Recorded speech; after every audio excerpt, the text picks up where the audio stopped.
ರಾಜ್ಯದಲ್ಲಿ ಜನರಿಗೆ current shock ಕೊಟ್ಟ ಸರ್ಕಾರ. ಸತತ ಬೆಲೆ ಏರಿಕೆಯಿಂದ ಕಂಗೆಟ್ಟಿದ್ದ ಜನರ ಆಕ್ರೋಶ. ಪ್ರತಿ ಯೂನಿಟ್ ದರ ಎಷ್ಟು ಏರಿಕೆ ಗೊತ್ತಾ?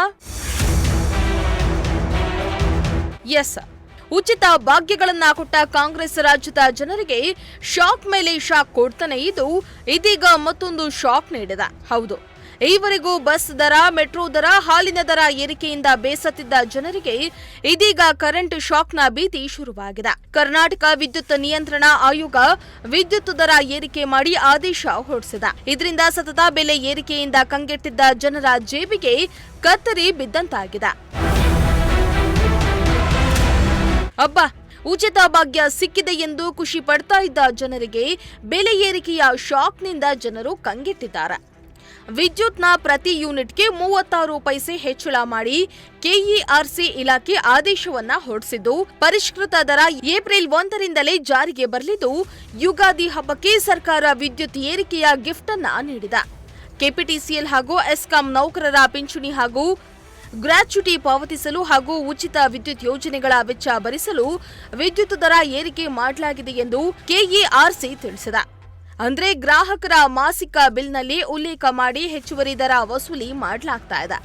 ಮುಂದಿನ 3 ಆರ್ಥಿಕ ವರ್ಷಗಳಿಗೆ ಅನ್ವಯ ಆಗುವಂತೆ ಆದೇಶ ಹೊರಡಿಸಿದ್ದು, ಇನ್ನು ಎಷ್ಟು ವಿದ್ಯುತ್ ದರ ಏರಿಕೆ ಆಗಿದೆ ಎಂದು ನೋಡೋದಾದ್ರೆ, ಯಾವ ವರ್ಷ ಎಷ್ಟೆಷ್ಟು ವಿದ್ಯುತ್ ದರ ಏರಿಕೆ? 2025-26ರಲ್ಲಿ 36 ಪೈಸೆ, 2026-27ರಲ್ಲಿ 35 ಪೈಸೆ, 2027-28ರಲ್ಲಿ 34 ಪೈಸೆ.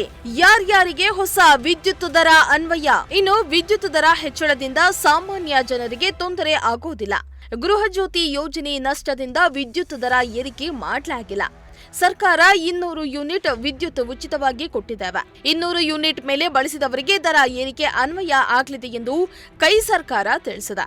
ಆದರೆ ಉಚಿತ ಭಾಗ್ಯಗಳ ಫಲದಿಂದ ದರ ಏರಿಕೆ ಮಾಡ್ತಾ ಇದೆ ಎಂದು ಪ್ರತಿಪಕ್ಷಗಳು ಆರೋಪ ಮಾಡ್ತಾ ಇದೆ. ಅದೇನೇ ಇರಲಿ, ಒಂದ್ ಕಡೆ ಉಚಿತ ಭಾಗ್ಯಗಳ ಕೊಟ್ಟ ಕಾಂಗ್ರೆಸ್ ಸರ್ಕಾರ ಒಂದು ಕೈಯಿಂದ ಕೊಟ್ಟು ಮತ್ತೊಂದು ಕೈಯಿಂದ ಕಸಿದುಕೊಳ್ತಾ ಇದೆ. ಯುಗಾದಿ ಸಂಭ್ರಮದಲ್ಲಿದ್ದ ಜನರಿಗೆ ಸರ್ಕಾರ ಕರೆಂಟ್ ಶಾಕ್ ಕೊಟ್ಟಿದ್ದು, ಎಷ್ಟೆಷ್ಟು ಏರಿಕೆ ಆಗುತ್ತೆ ಅನ್ನೋದನ್ನ ಕಾದ್ ನೋಡಬೇಕಾಗಿದೆ. Bureau report, Prajashakti TV, Tumakuru.